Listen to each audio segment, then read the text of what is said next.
Bismillahirrahmanirrahim. Assalamualaikum warahmatullahi wabarakatuh. Waalaikumsalam Waalaikumsalam warahmatullahi wabarakatuh. wabarakatuh. Alhamdulillahirabbil alamin wa bihi nasta'inu ala amri dunya waddin. Shalatu wassalamu ala Rasulillah wa la haula wa la quwata illa billah amma ba'd. Baik, langsung saja untuk mengikat waktu, mari kita awali pertemuan pada hari ini dengan bersama-sama melafadzkan basmalah.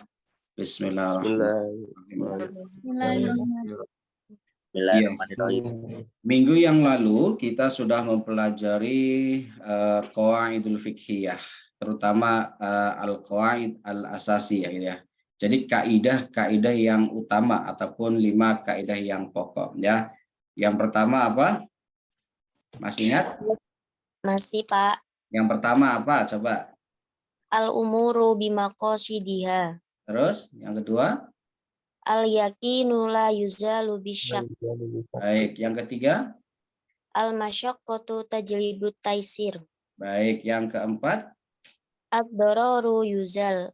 Nah, yang kelima? Al-adatu muhakkamah. Baik ya. Jadi ini 5 kaidah yang utama atau bahasanya adalah kaidah yang fundamental gitu ya, ataupun kaidah yang pokok dalam usul fiqh. Nah, kemudian ada sedikit tambahan terkait dengan usul fiqh itu sendiri gitu ya. Sebentar. Baik. Nah, kita kan minggu yang lalu sampai sini ya 5 kaidah utama. Nah, pada kesempatan kali ini nanti kita juga akan mempelajari filsafat hukum Islam, paling tidak pengantar saja. Nah, bagaimana alur pembentukan kaidah fikih ya? Alur ataupun mekanisme gitu ya, urutan pembentukan kaidah fikih gitu ya. Yang pertama ini dimulai dari sumber hukum Islam yang utama. Di pertemuan awal ataupun pertemuan yang kedua sudah saya sampaikan bahwasanya mashadirul ahkam fil Islam, sumber hukum Islam dalam Islam itu sendiri itu ada 4. Yang pertama Quran, Al-Quran, kedua sunnah, ya, ketiga ijma, ya, ataupun istihad, kemudian yang keempat adalah qiyas. Nah, sementara qiyas ini merupakan sifatnya masih mukhtalaf ataupun ikhtilaf, ada perbedaan di dalamnya. Ada yang mengatakan itu sumber, ada yang mengatakan qiyas adalah kaifiyah, ya, bagian daripada metode ataupun metodologi. Nah, sedangkan sumber hukum Islam yang paling utama ini adalah Quran dan Sunnah. Maka ketika kaidah yang merupakan hasil pemikiran para ulama, hasil istihad para ulama, gitu ya, sebelum mereka beristihad untuk menentukan suatu hukum yang mana secara eksplisit tidak dijumpai dalam Quran maupun Sunnah, maka perlu dibentuk kaidah fikih ataupun kaidah fikih gitu ya. Nah, yang pertama alurnya ini dari sumber hukum Islam yang utama, yaitu Quran dan Sunnah. Nah, sumber hukum yang sifatnya global dalam Quran dan Sunnah, saya sampaikan sekali lagi, tidak kemudian semuanya mencakup secara detail, secara spesifik terhadap suatu masalah. Tapi Quran dan Sunnah sifatnya adalah mujmal, ya, sifatnya adalah global, ya, secara umum saja. Nah, baru setelah para ulama memahami ya Quran dan Sunnah secara umum, maka diderivasikan. Apa derivasi? Diturunkan, gitu ya. Karena apa? Kenapa kok diturunkan? Nah, perkembangan masyarakat, ya, hidup itu kan sifatnya progresif, terus berkembang, gitu ya. Masalah-masalah kontemporer yang secara spesifik tidak dijumpai dalam Quran dan Sunnah butuh namanya ketetapan hukum, butuh namanya istinbat hukum. Nah, maka disitulah dibentuk namanya usul fiqh, al-aslu. Nah, sudah saya sampaikan ya. Maka usul fiqh ini adalah ya bisa dikatakan sebuah hasil pemikiran ataupun hasil penelaahan terhadap ya penelaahan pemahaman ulama terhadap dalil-dalil yang utama yaitu Quran dan Sunnah, gitu ya, melalui metode ijtihad, ya. Istiadat itu kan luar biasa, mengerahkan segala daya upaya gitu ya dalam menentukan suatu hukum. Nah, kemudian diturunkan lagi menjadi fikih. Ma mana fikih al-fahmu gitu kan. Hasil dari pola istinbat hukum. Nah, setelah adanya proses usul fiqh, memahami Quran dan Sunnah, dibuat kaidah-kaidahnya, gitu kan? Yang 5 pokok tadi itu yang berasal dari pemahaman kaidah secara global dalam Quran maupun Sunnah, diturunkan lagi menjadi namanya fikih. Gitu ya. Apa itu fikih? Pemahamannya. Jadi setelah kaidah itu jadi, gitu kan? Baru di sini akal memahami kembali, gitu kan? Produk hukumnya di sini nanti di fikihnya. Kalau usul fikih itu landasannya, landasan utamanya adalah Quran dan Sunnah, kemudian diturunkan menjadi kaidah-kaidah usul fikih, gitu kan, ataupun kaidah fikih ya. Kemudian dipahami dengan pendekatan akal, yaitu al-fahmu yang disebut dengan fikih. Nah, hasil dari pola istinbat hukum ini, gitu ya, kemudian terjadilah ya bermacam-macam kaidah yang jumlahnya kurang lebih ada 40-an dari 5 kaidah yang pokok yang tadi disebutkan oleh teman saudara itu ya diturunkan menjadi 40 macam qawaidul fikih ya yang mungkin ada yang hafal, mungkin ada yang sebagian setengah, bahkan mungkin ada yang tidak hafal sama sekali ya. Misalkan ya kaidah yang utama tadi kan ad-dararu yuzal. Itu kan kaidah yang pokok gitu ya. Nah, ada turunan-turunannya. Ad-daruratu tubihul mahdzurat itu turunan ataupun bagian dari kaidah yang 40 tadi. Ya, ad-daruratu tubihul mahdzurat, la dirara wala darara, la darara wala dirara gitu kan. Dan macam-macam yang bentuk-bentuk kaidah yang jumlahnya kurang lebih ada 40 karena sifatnya adalah interpretatif gitu ya. Interpretatif itu adalah hasil pemahaman ulama terhadap pertama Quran, Sunnah, kemudian kaidah itu sendiri ya, usul fiqh itu sendiri, kemudian diderivasikan, diturunkan, dibuat cabang-cabangnya ya menjadi sekitar 40 atau kurang lebih 40 macam kaidah fikih. Nah, kemudian dari kaidah-kaidah yang jumlahnya banyak sekali itu, bahkan bisa lebih saya katakan ya, yang terdeteksi ada 40 yang kaidah turunannya ya. Ini menjadi namanya dalam bingkai dalam bingkai konun ataupun peraturan ataupun syariat ataupun fikih ataupun hukum Islam yang kemudian kaidah ini akan diuji gitu ya. Jadi sebelum sampai ke sini gitu ya, ini terakhir ini ya, ini harus melalui pengujian dahulu. Siapa yang menguji gitu ya? Yang menguji adalah para ulama ya, yang kemudian dikontekstualkan, dibenturkan dengan situasi, kondisi, persoalan-persoalan di tengah masyarakat yang memerlukan istinbat hukum. Jadi semua kaidah yang ada itu baik yang sifatnya usuliyah gitu kan maupun yang sifatnya furu'iyah ya, cabang-cabangnya, turunan-turunannya itu harus melalui pengujian. Kenapa kok harus diuji? Supaya tidak sembarangan orang membuat kaidah. Harus ada namanya uji. Ya. Kenapa kok harus diuji? Untuk menguji tingkat kebenarannya. Dari mana? Ya, tingkat kebenarannya. Yang namanya kebenaran itu harus diakui, bukan menurut dirinya sendiri. Itu namanya sesuatu yang benar. Maka ya tidak dibenarkan ketika kita merasa paling benar. Karena apa tadi? Namanya sesuatu yang benar, kebenaran itu harus diuji oleh publik. Ada nggak yang setuju, ada yang tidak, gitu kan? Nah, dari antara yang setuju dan tidak, berapa persentasenya? Pembagiannya berapa persen? Nah, jadi yang diuji itu bukan di sini, tapi di sini, Mas. Nomor 2, ya, 3, ya, 2, 3, 4, ya, ini diuji ini di sini. Ya, diuji oleh para ulama. Dikontekstualisasikan dengan masalah-masalah yang ada ya. Tadi misalkan contohnya adalah ad-daruratu tubihul mahdzurat, al-aslu fil muamalah al-ibahah, al-aslu fil asyai al-ibahah gitu kan. Kemudian macam banyak turunannya ya. Setelah diuji barulah disepakati menjadi kaidah fikih. Setelah disepakati menjadi kaidah fikih, maka dibentuk secara global lagi menjadi namanya fikih.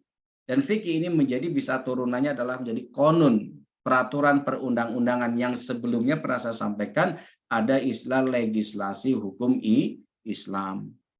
Gitu ya. Legislasi hukum Islam itu apa? Yaitu memasukkan unsur-unsur atau peraturan-peraturan ataupun hukum-hukum dalam Islam yang dimasukkan dalam peraturan perundang-undangan, itu namanya hukum Islam, atau bahasanya adalah taknin, at-taknin. Gitu ya. Ini alur pembentukan kaidah fikih. Cukup jelas ya. Nah, kemudian sebagai gambaran saja ya, dalam Quran surah Al-Baqarah ayat 43, surat kedua dikatakan bismillahirrahmanirrahim wa aqimus shalah wa atuz zakah warka'u ma'arakiin.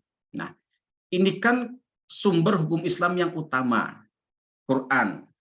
Ya, saya mengutip dari Quran surah Al-Baqarah ayat 43 ini. Wa aqimus shalah. Nah, gimana kita mendirikan sholat itu? Kita kan tidak tahu. Kita nggak pernah lihat sholatnya Rasulullah. Perintahnya yang mengatakan, kata Allah, aqimus shalah wa atuz zakah warka'u ma'arakiin. Dirikanlah sholat, tunaikanlah zakat, dan rukulah bersama orang-orang yang ruku ataupun orang-orang yang taat. Nah, kita tidak tahu tuh gimana caranya sholat. Dijelaskan dalam sunnah, kata Rasul, shollu kama ra'aitumuni usolli. Sholatlah sebagaimana sholatnya saya. Seperti apa? Dalam hadis dikatakan, ya, sholat itu adalah ya suatu aktivitas yang diawali dengan takbir, diakhiri dengan salam.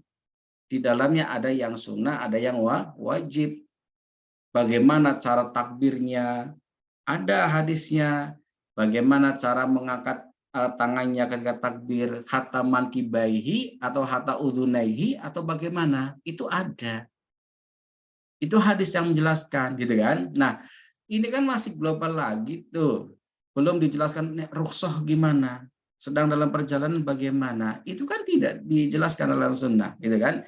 Tetapi kemudian para ulama beristihad ya dalam kaidah fikih ataupun kaidah usul fik ya, yang dikatakan dicoba di sini akimu ini kan fi'il amri, perintah ya. Namanya perintah maupun kondisinya dalam perjalanan, kondisinya sedang sakit ya, namanya perintah kaidahnya adalah al aslu fil amri lil wujubi. Namanya perintah. Ini kaidah turunan yang 40 tadi, bagian daripada 40 kaidah tadi.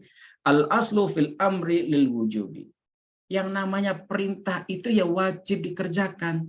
Perintahnya apa? Aqimus shalah. Tidak peduli sampeyan mau sakit ya, sedang perjalanan ya, itu wajib dikerjakan. Karena apa? Para ulama bersepakat al aslu fil amri lil wujubi. Namanya perintah itu nggak boleh dibantah, gitu kan?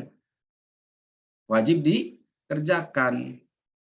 Pak, nggak bisa Pak, saya sedang perjalanan, saya sedang sakit. Ada namanya rukhsah dalam konteks sholat. Boleh dijamak, boleh dikosor, boleh dengan cara berdiri, ya, duduk, terbaring, dengan bahasa isyarat, dengan ingatan, dan terakhir dengan hati, dan paling akhir kalau memang nggak mau sholat ya sudah disolatikan, kasarannya begitu.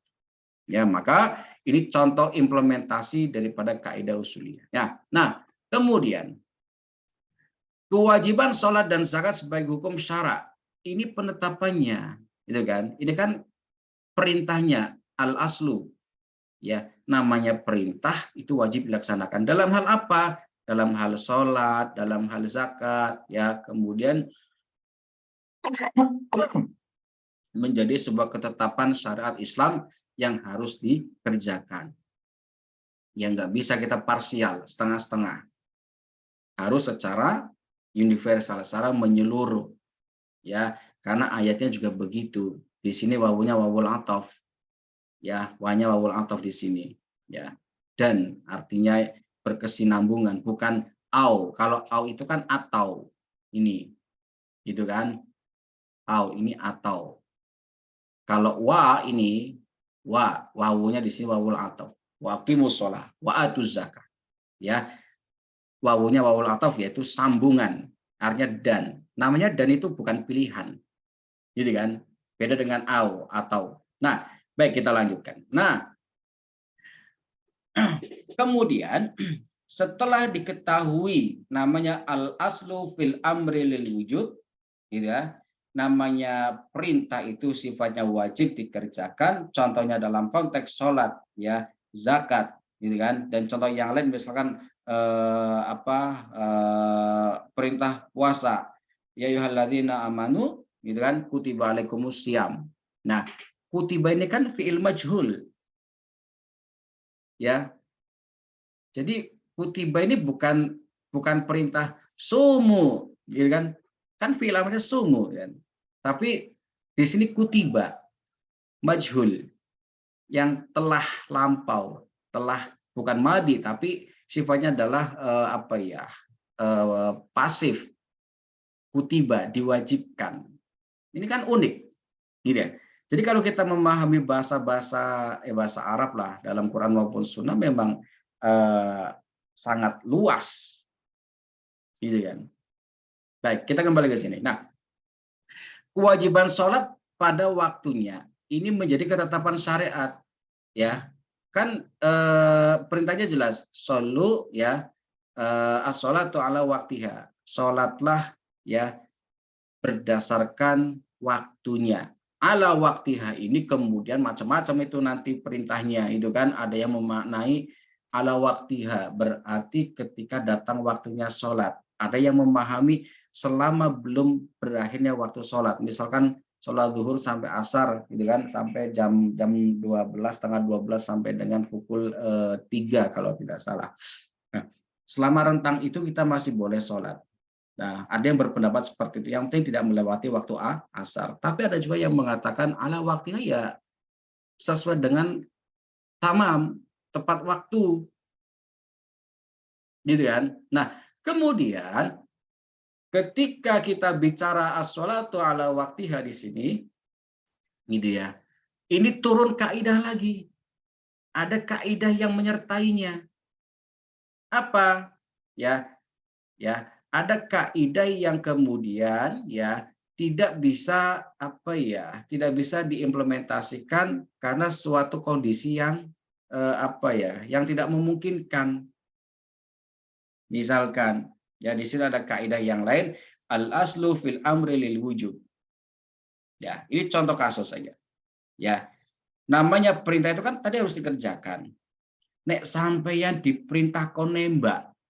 Contoh kasus Sambo, gitu kan.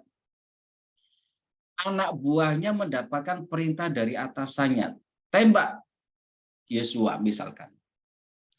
Apakah perintah yang seperti ini dalam konteks hukum wajib dikerjakan? Seharusnya tidak. Gitu kan. Tapi kan ada faktor yang lain, faktor X misalkan, walaupun sidang masih bergulir, gitu kan. Sehingga tetap dilaksanakan, entah siapa yang menembak kita belum mengetahui hasilnya. Nah, cuma konteks di sini adalah ada namanya aspek kemudharatan. Gitu ya. Namanya aspek kemudharatan itu ya tadi ya namanya perintah itu harus dikerjakan, tapi dalam konteks mudharat ya dalam konteks sholat tidak boleh ditinggalkan, ada namanya rukhsah. Nah, lantas bagaimana Pak dengan ancaman pembunuhan ini? Gitu kan. Namanya sholat itu wajib, orang yang nggak sholat hukumnya kafir kan begitu ya, mengatakan sopo wong sing ora sholat dan dia sudah mukallaf maka hukumnya adalah al-qatlu, pembunuh atau dibunuh. Nah, tapi kan tidak serta merta kita memaknai seperti itu, gitu kan? Ya tidak serta merta seperti itu. Ya, kemudian dalam konteks kemudharatan yang lain, turun lagi. Tadi kan kaidah utamanya adalah ad-dararu yuzalu. Gitu kan? Kemudharatan harus dihilangkan. Turun menjadi kaidah yang lebih detail lagi, ad-daruratu tubihul mahdzurat. Namanya kemudharatan itu, gitu kan? Ya, harus dihilangkan supaya tidak timbul kemudharatan yang lain. Gitu kan? Contoh, ya, mau sholat tapi bajunya terkena najis, tapi waktunya sudah hampir habis, sholatnya sholat wajib. Apakah dalam kondisi demikian kita harus meninggalkan sholat atau tetap mengerjakan sholat, di mana sholat salah satu syaratnya adalah harus dalam keadaan suci? Harus dikerjakan waktu itu, kemudian diqodho, diganti. Jangan sampai prinsipnya adalah tadi, yang meninggalkan yang wajib, al-amru lil wujubi, al-aslu fil amri lil wujubi. Kan begitu. Ya, hati-hati. Nah, maka dalam konteks as-sholatu ala waktiha di sini, dalam konteks kemudorotan di sini, gitu ya, kaidah fikih mengatakan ad-daruratu bihul madzurat, kita boleh sholat tidak tepat pada waktunya dalam konteks keadaan yang sangat darurat. Gitu ya.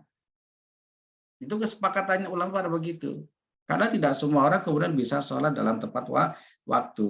Maka diupayakan sebaik-baik sholat adalah tepat pada waktunya. Dan subuh misalkan jam 4 kurang seperempat itu kan sudah tarhim gitu kan. Ya, sholawat tarhim kemudian ya. Kemudian nanti jam 4 kurang 5 sudah masuk waktu subuh, adzan dan seterusnya. Kan lebih baik sholat pada tepat waktunya. Ya. Daripada nanti menunda-nunda. Ya, tapi prinsipnya tadi saya katakan walaupun dalam kondisi darurat kita upayakan harus tepat waktu. Itu contoh penerapan kaidah fikih dari 5 kaidah yang fundamental yang pokok diturunkan menjadi sekitar 40 kurang lebih kaidah-kaidah pendukungnya. Dalam rangka apa? Dalam rangka memudahkan ya, memudahkan umat Islam untuk tetap dapat melaksanakan syariat Islam. Gitu ya. Baik, sampai sini dulu. Ada yang perlu didiskusikan?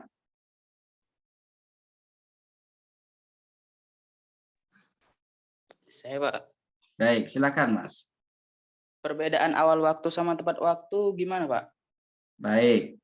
Perbedaan awal waktu dan tepat waktu. Menarik pertanyaannya. Baik. Awal waktu.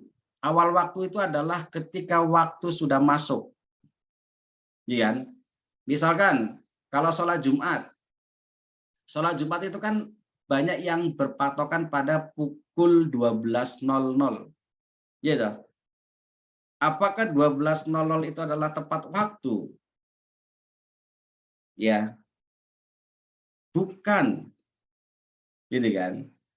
Tepat waktu adalah ketika waktu sudah menunjukkan waktunya untuk sholat. Misalkan sekarang kan zuhur itu pukul berapa? 11 lewat berapa? 40 ya? Ya. Nah, itu yang dikatakan tepat waktu. Awal waktu dan tepat waktu. Ya, bedakan antara awal waktu dengan tepat waktu. Kalau awal waktu itu sudah memasuki waktunya, kemudian kalau tepat waktu dikerjakan pada itu ketika sudah memasuki waktu untuk sholat. Prinsipnya adalah tidak mentakhirkan, tidak menunda-nunda, tidak mengakhirkan waktu sholat. Apalagi nanti sampai jatuhnya sudah mendekati asar baru sholat duhur. Jangan sampai mentakhirkan. Ya, tapi masalah awal waktu dan tepat waktu, ya mayoritas bersepakat bahwasanya ala waktiha di sini adalah tepat pada waktunya sholat. Ya, tapi kalau kemudian sudah masuk waktunya sholat, kita tidak perlu menunggu jam 12 tepat untuk melaksanakan sholat Jumat. Di Indonesia kebanyakan nunggu jam 12 tepat. Bisa nggak Pak yang sholat jam 12 itu dikatakan tepat waktu? Ya, tidak. Ya. Karena apa? Tepat waktu adalah ketika teng jam itu menunjukkan waktunya azan terus sholat. Jadi kan. Jadi di kita kan kebanyakan nunggu jam 12. Ya. Tapi masih dalam range, dalam area gitu ya, sekitaran sholat duhur. Itu ya Mas ya. Contoh kasusnya sholat Jumat. Ya. Nah, sekarang itu di kita itu ada fenomena menarik gitu, gitu ya. Baik mahasiswa, kemudian apa namanya ya. Al-fahmu artinya ya fikih artinya al-fahmu ya. Pemahaman itu letaknya ada di dalam akal. Ya namanya paham itu kan di akal. Ya, akal itu kan mengolah, hati menetapkan, gitu kan? Hati menetapkan, kemudian akal itu mengolah, benar atau tidak ditetapkan oleh hati, kemudian mulut itu bertugas untuk menyampaikan. Nah, aktivitas yang berkaitan dengan olah pikir, olah rasa, itu ya, dalam sebentar mana? Saya close dulu.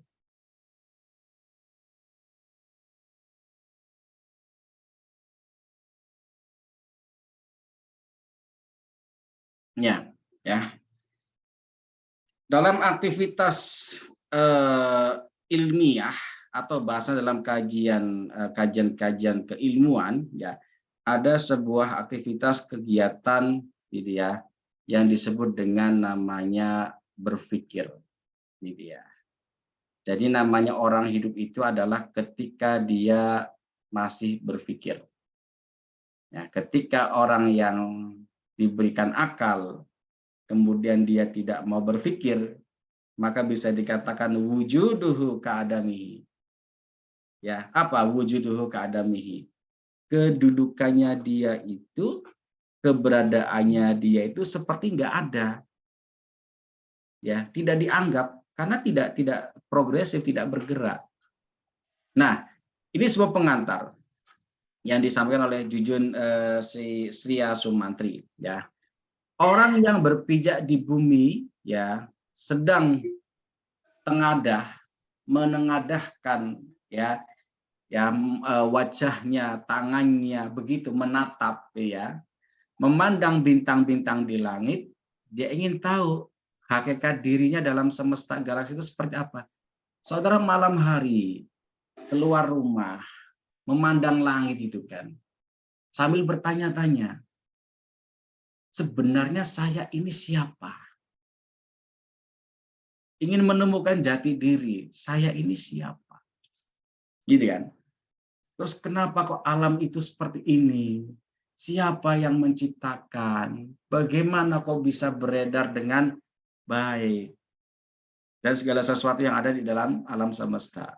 Kemudian, seorang yang berdiri di puncak bukit, memandang ke ngarai gitu kan, dan lembah, sungai dan lembah di sekitarnya, dia ingin melihat kehadirannya dengan kesemestaan yang ditatapnya. Dia membandingkan. Ya, ketika melihat di sini, ya ini kan benda alam semesta nih, contohnya adalah bulan. Kemudian dia setelah melihat ke atas, dia melihat ke bawah, ngarai sungai di sini, lembah sungai gitu kan. Ya, dia ingin tahu gimana alam ini ada. Kok angel mentok, Pak? Kenapa kok kita harus berpikir yang seperti ini? Nah, coba kita lihat, ya. Bukan sesuatu yang mudah. Maka menurut filsuf Yunani, ya, yaitu Descartes, dia pernah mengatakan, ketika aku berpikir, maka aku ada. Pertanyaannya, bagaimana dunia ini berawal? Iya dah. Tadi ketika kita memandang langit, memandang alam semesta, kemudian memandang ke bawah dan sekitarnya, gitu kan? Mulai bertanya-tanya. Question is, bagaimana dunia ini ada? Siapa yang menciptakan? Gitu kan? Kemudian benda-benda tersebut terbuat dari apa? Galaksi, planet, bintang, bulan, matahari, dan sekitarnya, dan seterusnya terbuat dari apa? Gitu kan? Apa yang terjadi pada seseorang jika dia mati? Walaupun sekarang Cina itu sedang mengembangkan teknologi bagaimana menghidupkan orang mati. Dia ingin membuktikan Tuhan itu nggak ada. Gitu kan, ateisme, tidak percaya pada Tuhan. Kalau orang yang mati, kan selama ini kita bisa mengatakan kita hanya menerima doktrin. Iya, kisah dalam Quran, dalam sunnah, ketika orang mati akan ditanya man rabbuka wa man nabiyuka. Dan siapa Tuhanmu, siapa nabimu. Gitu kan? Kita kan memahami seperti tekstual. Nah, lantas bagaimana ketika kemudian kita dituntut untuk berpikir secara mendalam dengan posisi tubuh seperti ini? Nah, gitu kan? Ini kan Descartes dia. Ini simbol. Ketika dia berpikir, oh, otaknya jalan. Gitu kan? Maka ketika kemudian kita kok berhenti berpikir, maka menurut Descartes ini kita mati sebenarnya. Maka maksimalkan potensi akal kita, kata Allah, afala ta'qilun. Kenapa tidak kau gunakan akalmu? Ya, jadi walaupun ini pendekatannya filsafat Yunani, filsafat Barat, Eropa, tapi ini bisa kita kontekstualisasikan, kita korelasikan dengan nilai-nilai filsafat dalam Islam. Ini ya. Sebenarnya ada nanti mata kuliah filsafat hukum Islam, tapi saya tidak tahu ya masih ada atau tidak. Dulu waktu saya masuk kuliah 2004 itu masih ada filsafat hukum Islam, mata kuliah tersendiri. Ya kalau nggak ada ya nanti saya masukkan di sini. Nah baik, membawa, menuntun dan mengantarkan seseorang pada dunia pemikiran yang sangat mendasar dan substansial. Jadi supaya kita nggak berpikir dogmatis, kita tidak berpikir pragmatis. Apa dogmatis? Dogmatis itu ya doktrin, doktrinasi ya. Jadi sifatnya kita menerima saja tanpa adanya critical thinking, tidak ada namanya kekritisan dalam berpikir. Iya.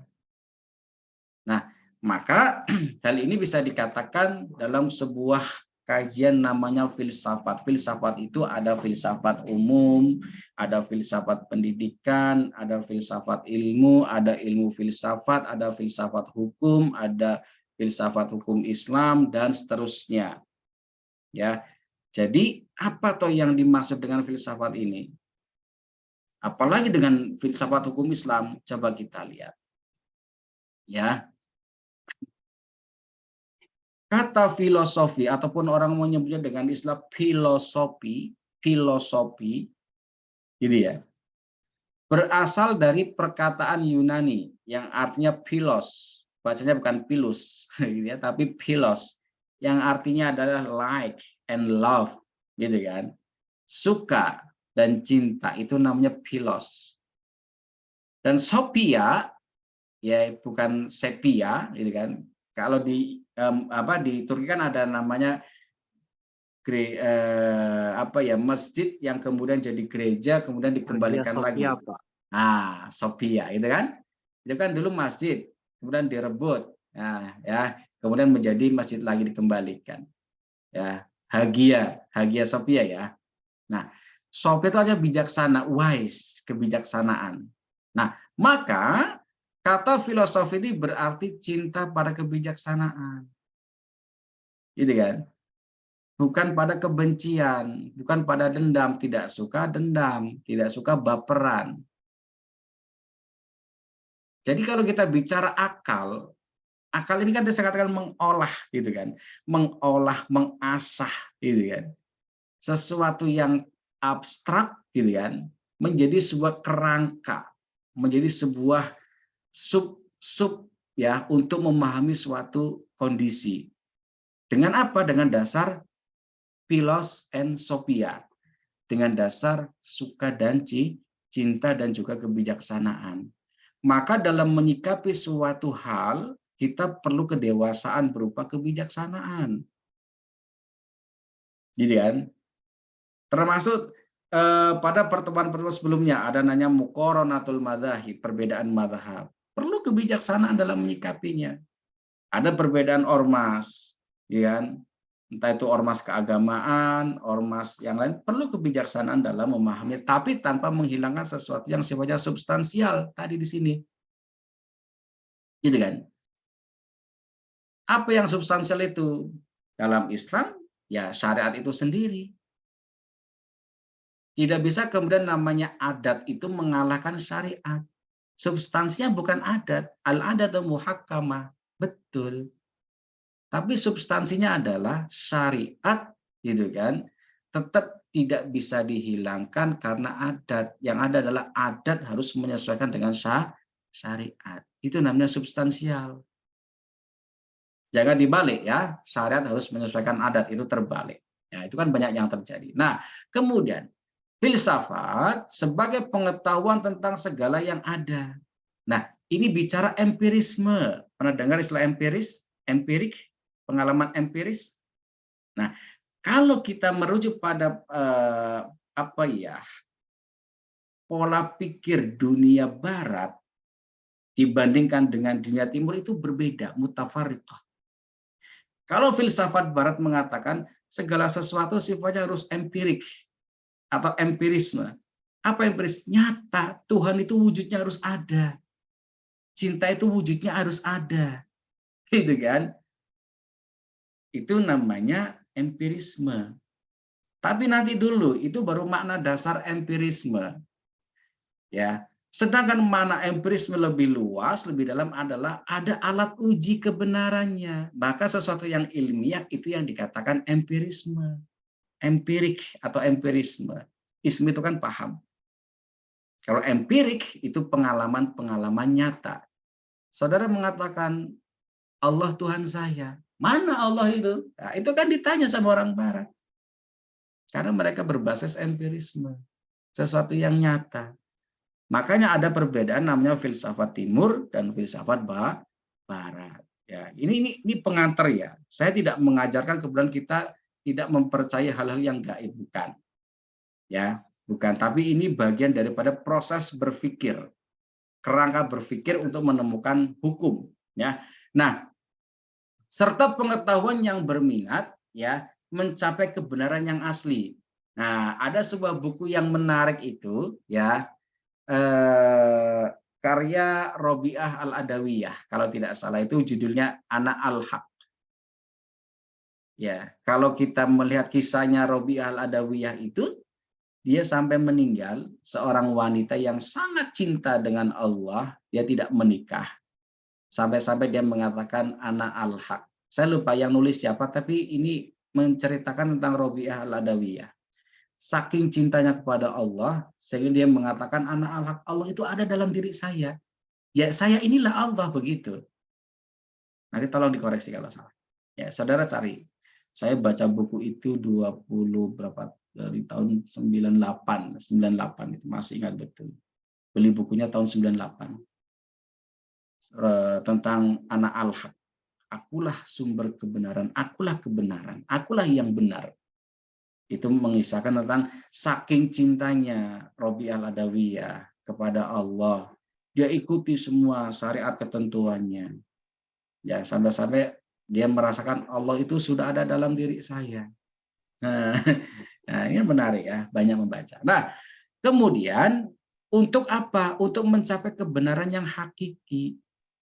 Kebenaran yang hakiki itu menurut Plato yang seperti apa? Yang diuji dan diakui oleh orang lain. Tadi saya katakan dalam konteks kaidah fikih, kita tidak bisa mengatakan saya yang paling benar, merasa paling benar, nggak bisa. Kebenaran yang hakiki dalam keilmuan adalah yang diuji, diakui, diterima oleh halayak ramai, oleh masyarakat luas. Gitu ya. Karena belajar filsafat itu harus didiskusikan. Jangan membaca buku filsafat sendirian. Nanti kalau nggak sampai bahaya, ya. Kalau nggak sampai bahaya nanti bisa-bisa nggak sholat, ya, bahaya. Harus didiskusikan. Nah, menurut Aristoteles, filsafat sebagai ilmu pengetahuan meliputi kebenaran yang terkandung di dalamnya ilmu metafisika. Apa metafisika? Syai'un ghaibun.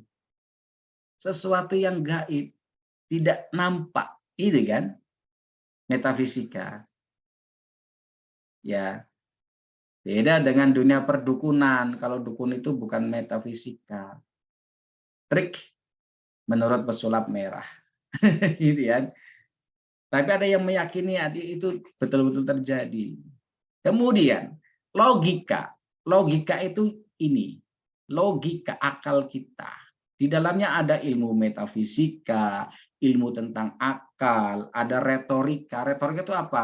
Ya dialektika, retorika itu ya macam-macam lah, itu namanya retorika. Ada etika, ya. Jadi namanya berpikir itu enggak sembarangan, serampangan. Seperti yang sekarang terjadi menjadi dua pecah di Indonesia, ada kubu cebong, ada kubu kadrun, kan begitu. Ini nggak ada etikanya di situ saya katakan.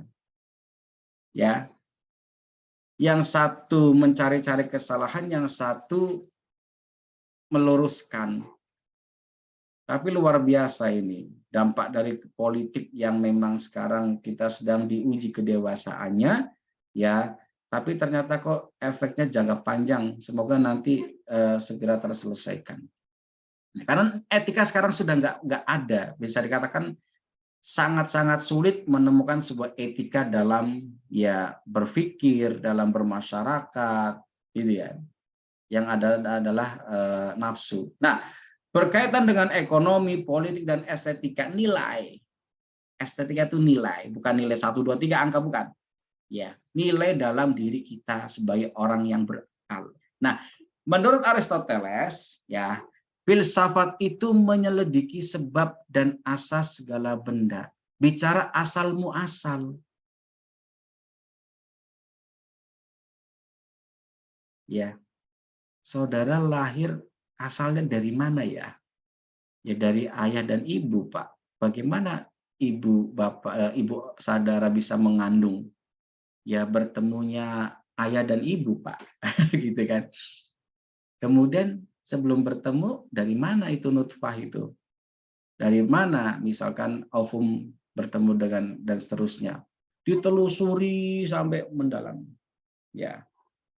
Makanya saya katakan perlu kehati-hatian ya dalam belajar filsafat karena mengandalkan kekuatan logika, hati-hati. Harus ada landasan iman. Nah, filsafat sebagai ilmu, kita masuk nih ke dunia timur nih. Kan ini kan tadi dunia barat ini saya katakan mana ya? Ini dalam konteks dunia barat ya. Ya kan? Nah, masuk ini Ibnu Al-Arabi ya mengatakan filsafat sebagai ilmu pengetahuan tentang alam maujud ya, adanya alam semesta ini dan bagaimana hakikat yang sebenarnya. Sebenarnya hakikat alam ini seperti apa toh? Nah, nanti akan ketemu loh, akan ketemu. Ya. Kenapa saya pegang mouse? Pegang mouse ya. Kenapa mouse ini kok bisa ada? Oh, nggak mungkin ada dengan sendirinya, pasti ada yang menciptakan. Siapa yang menciptakan? Nah, Allah. Kita akan berpikir terus. Allah ada. Siapa yang membuat Allah? Nah, ini kan sudah mulai kebablasan. Iman sudah mulai menipis gitu. Karena sudah memikirkan hal yang sifatnya apa ya? Out of the thinking gitu kan, sudah di luar akalnya. Nah, kemudian filsafat hukum. Ya, jadi kita sudah tahu ya, filsafat itu adalah ilmu. Ya, tata cara berpikir untuk menemukan sesuatu yang sifatnya empiris. Ya.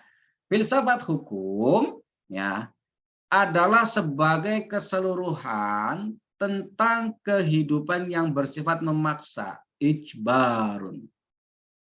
Ya, yang sifatnya apa? Sifatnya melindungi kepentingan-kepentingan orang dalam masyarakat. Ini menurut G. Van Kant. Hukum itu tidak serta-merta dibentuk ataupun dibuat, tetapi ada nilai-nilai filosofis yang terkandung di dalamnya. Nah, ya, saudara belajar mulai mengkaji filsafat. Ya. Dan hukum itu sifatnya harus memaksa. Tidak kompromistis, kompromi. Kalau hukum kok kompromi, apalagi kompromi pada penguasa, hancurlah di situ.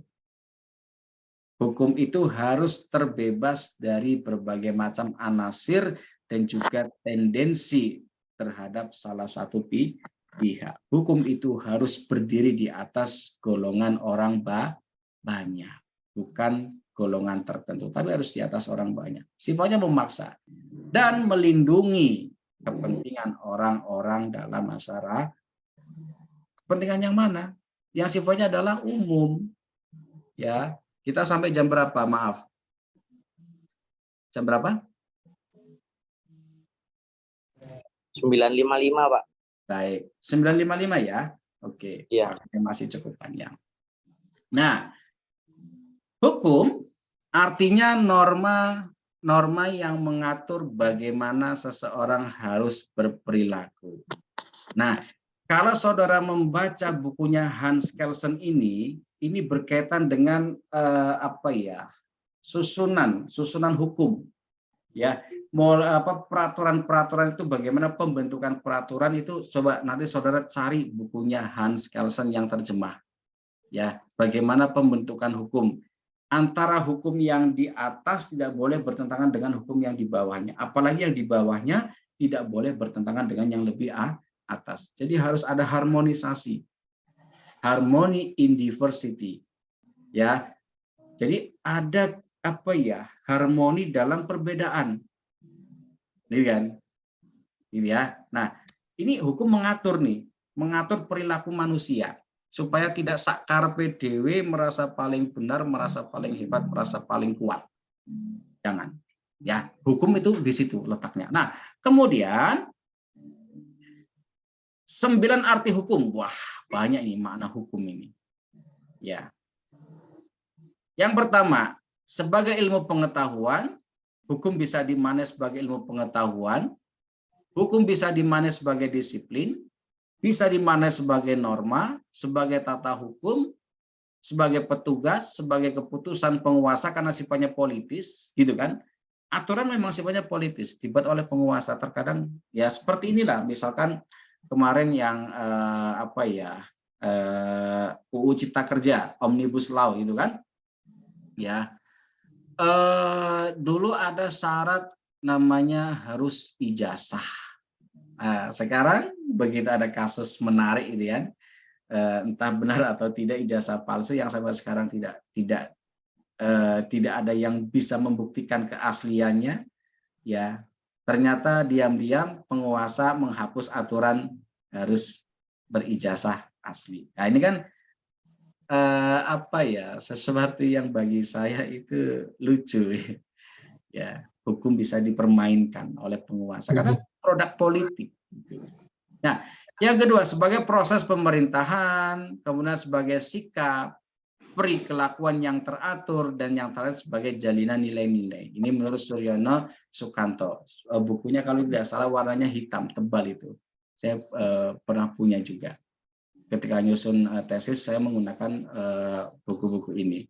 Ya, baik. Saya lanjutkan.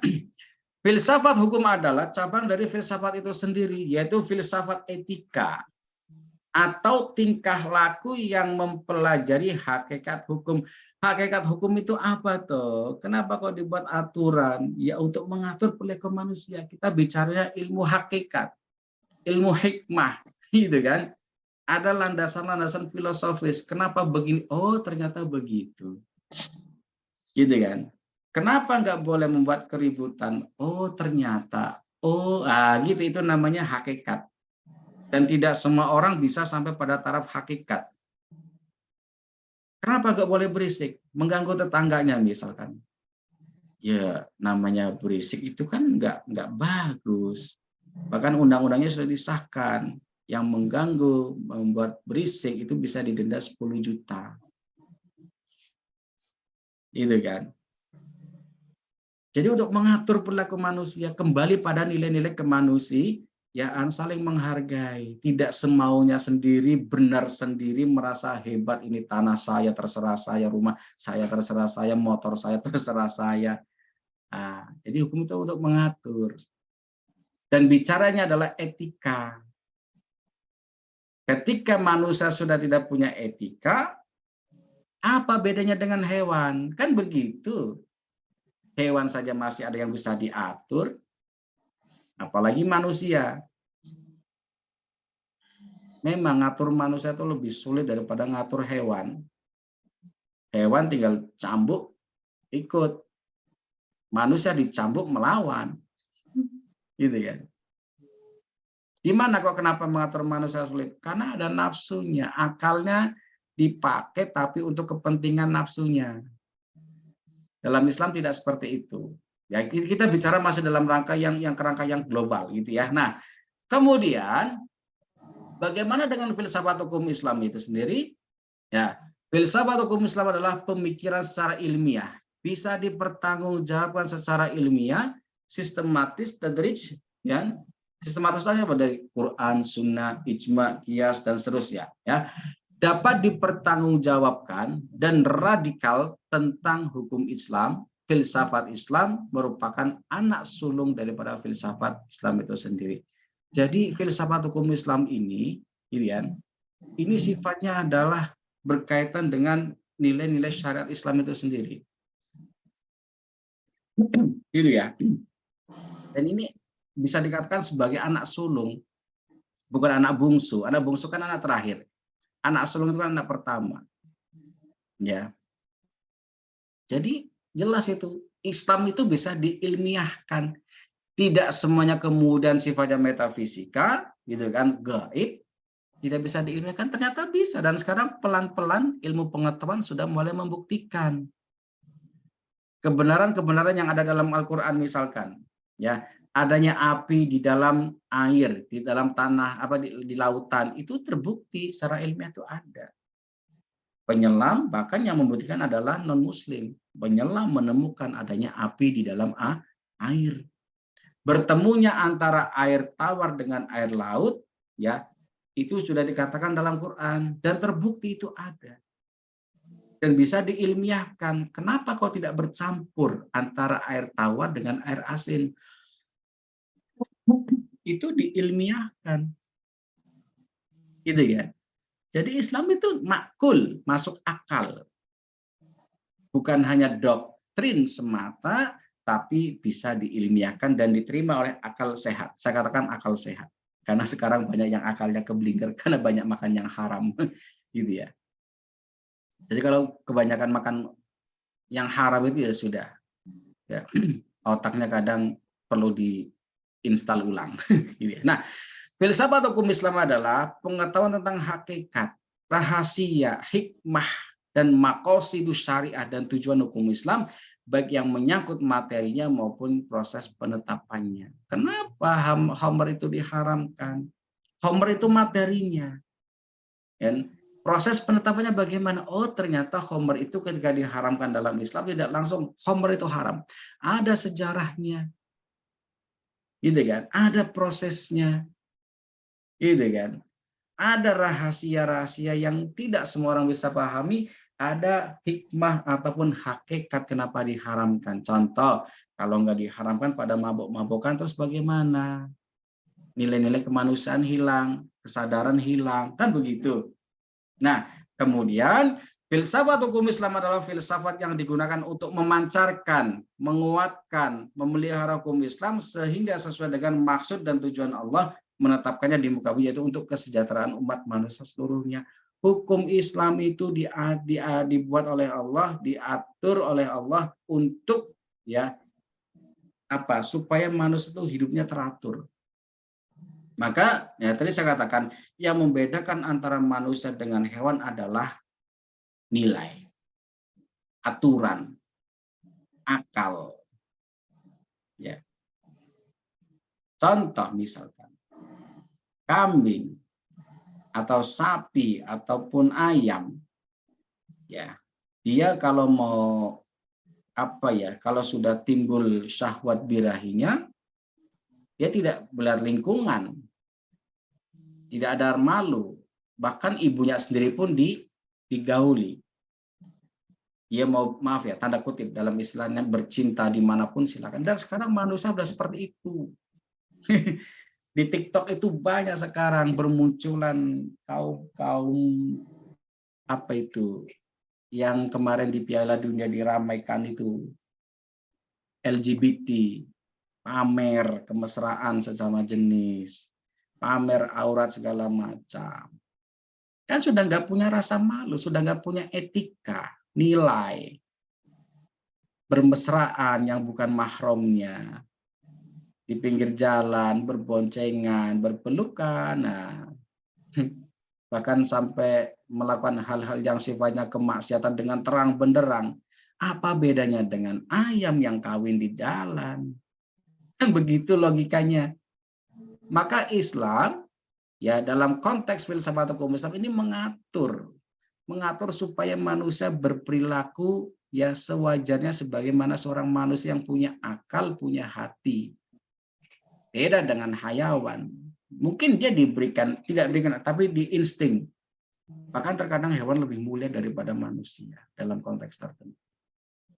Maka ya melalui pengetahuan yang seperti ini, ya kita refresh kembali dong. Ya, kita refresh. Kalau perlu diinstal ulang keyakinan kita, keimanan kita. Ternyata Islam itu kenapa ada syariat, kenapa ada hukum Islam, ya ternyata untuk mengembalikan jati diri hakikat manusia. Tidak menjadi seperti hewan yang bebas tanpa batas. Pak, demokrasi apa? Gitu kan? Demokrasi silakan, tapi tidak kemudian melegalkan segala sesuatu yang tidak diterima oleh akal sehat. Jadi kalau akal kita sehat, itu akan mudah menerima kebenaran. Tapi kalau akal kita, ya maaf, mungkin akal kurang sehat karena berasal dari yang kita makan tidak benar.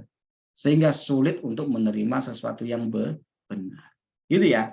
Oke, kita lanjutkan. Nah, filsafat hukum Islam bersifat kritis terhadap masalah-masalah ataupun masail.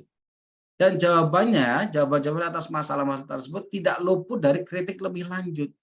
Biasa, ikhtilaf. Sehingga ia dikatakan sebagai seni kritik. Nah, seni itu mulai kita masuk ke situ. Ya. Dalam arti tidak pernah merasa puas diri, dalam mencari, tidak menganggap suatu jawaban sudah selesai, tapi selalu bersedia, bahkan senang membuka kembali perdebatan. Makanya, di dunia Islam itu tidak pernah selesai perbedaan mazhab. Masalah tahlil saja masih sering dibahas tuh di TikTok. Ada yang mengaku Ustadz Syafi'iyun betul, menyalah-nyalakan yang lain. Katanya Syafi'iyah, tapi kok nggak Syafi'iyah. Nah, itu kan jadi salah satunya di sini memang kritis, ya jawabannya tidak pernah puas. Cuma sayangnya perbedaan itu ditarik karena perpecahan. Beda dengan para imam madzhab, Imam Syafi'i, Imam Hambali, Imam Hanafi, Imam Maliki, berbeda pendapat tapi tidak pernah saling menyalahkan. Itu kan. Sekarang itu luar biasa, baru tahu kulitnya sedikit tipis saja itu sudah berani menyalahkan orang lain. Hati-hati. Ya, nah, kemudian filsafat hukum Islam itu berupaya menyesuaikan diri dengan keadaan masyarakat yang terjadi di tengah masyarakat. Artinya apa? Hukum itu progresif. Tapi saya katakan sekali lagi, ya, berkaitan dengan hukum Islam, berkaitan dengan syariat Islam, ya, adat atau kebiasaan yang harus menyesuaikan dengan aturan Islam, bukan Islam yang harus menyesuaikan dengan adat. Jangan dibalik. Maksudnya apa? Berupaya menyesuaikan. Islam itu ya tadi progresif saya katakan. Oh, dalam Quran dan Sunnah tidak secara spesifik menyebutkan masalah ini ada. Ada kaidah fikih, ada kaidah fikih, ada usul fikih. Ada ara'al ulama, pendapat para ulama. Itulah indahnya kita memahami Islam dengan baik. Tidak memahami Islam berdasarkan golongannya, ormasnya. Gitu kan? Jadi lepas dulu jubah organisasi kita. Karena besok nanti kan tidak ditanya apa organisasimu. Nah, kan tidak begitu. Iya dah. Maka buat apa kita kok terkadang sampai terjadi ribut di tengah masyarakat karena perbedaan organisasi. NU, Muhammadiyah, bukan itu. Ya, stoplah ya membawa apa namanya ya, taklid ya pada sebuah organisasi, tidak ya. Stoplah yang seperti itu. Kita sebagai intelektual coba ya, ada namanya filsafat, kita berpikir dengan bijaksana ya, dengan wise gitu kan, dan juga penuh dengan cinta tadi. Bukan kemudian lahirnya kritis, lahirnya perbedaan justru membuat perpecahan. Tapi Islam juga meluruskan kalau ada yang tidak tepat. Nah, semua tergantung caranya. Nah, baik. Saya kira ini bisa disampaikan next time ya.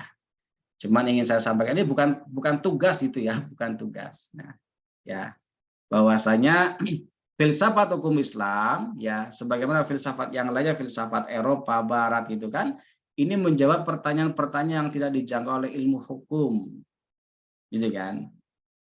Tidak semua hukum positif itu mampu menyelesaikan persoalan-persoalannya, karena tidak semua undang-undang itu mencakup ya aturan yang berlaku ataupun fenomena-fenomena yang ada di masyarakat. Nah, maka tugas filsafat hukum Islam yaitu ya tugas kritis untuk mempertanyakan kembali paradigma yang telah mapan di dalam hukum Islam.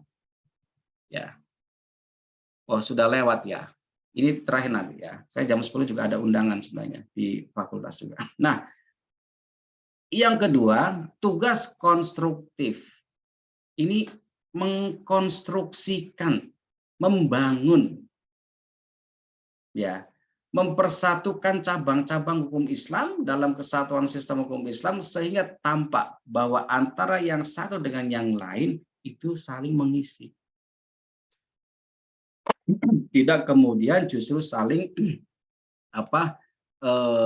memecah belah. Ya, perbedaan dalam mazhab itu sesuatu yang biasa karena interpretasi atas suatu dalil itu juga berbeda-beda. Saya katakan likulli ra'sin ra'yun, setiap kepala itu punya pendapat yang berbeda. Tapi prinsipnya berbeda itu jangan dijadikan sebagai bahan untuk berpecah belah. Baik, ini nanti akan saya jelaskan pada pertemuan berikutnya. Untuk link presensi saya kirim di kolom chat. Oke, sudah nampak?